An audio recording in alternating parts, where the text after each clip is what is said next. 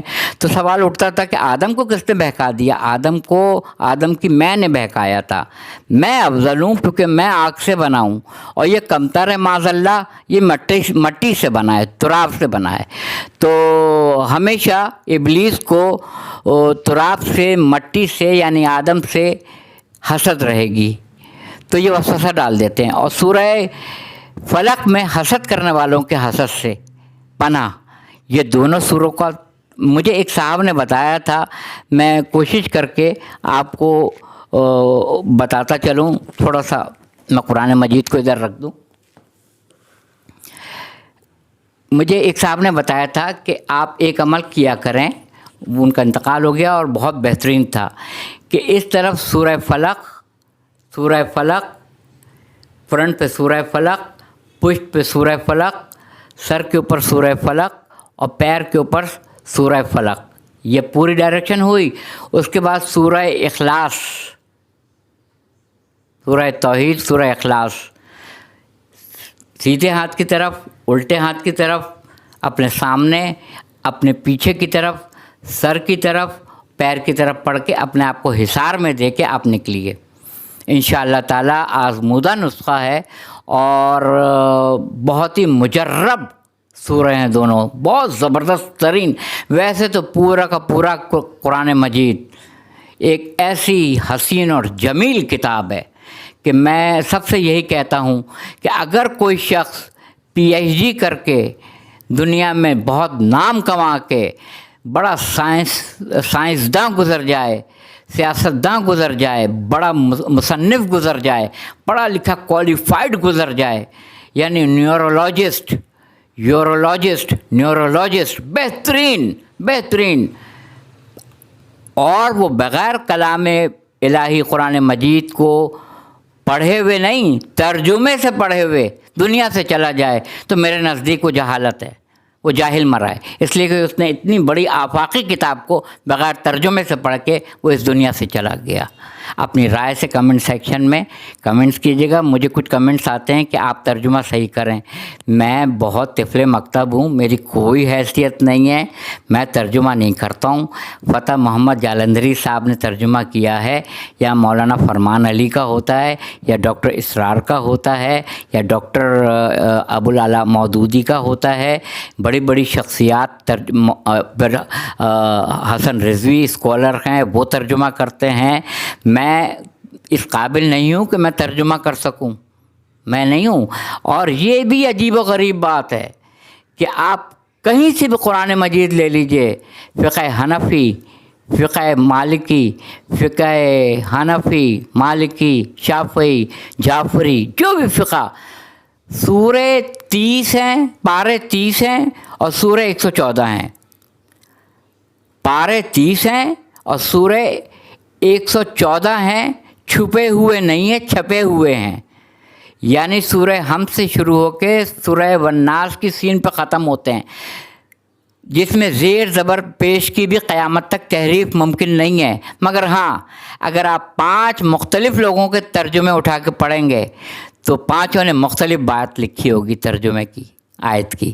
کسی نے کچھ کہا ہے، کسی نے کچھ کہا ہے، کسی نے کچھ کہا ہے، کسی نے کچھ کہا ہے. ترجمے اگر ایک ہی ایکوریٹ ہوتے تو ساری امت مسلمہ ایک پلیٹ فارم پہ ہوتی. ترجمے مختلف ہیں. اب نیکسٹ کلپ انشاءاللہ تعالی میں امامت کے اوپر بناؤں گا کہ کہاں کہاں آیتوں میں لفظ امام استعمال ہوا ہے اور اس کے کتنے مطالب لوگوں نے مختلف ترجمے میں کتنے مختلف مطالب نکالے ہیں امام کے. نیکسٹ کلپ میں آپ کمنٹ سیکشن میں جا کے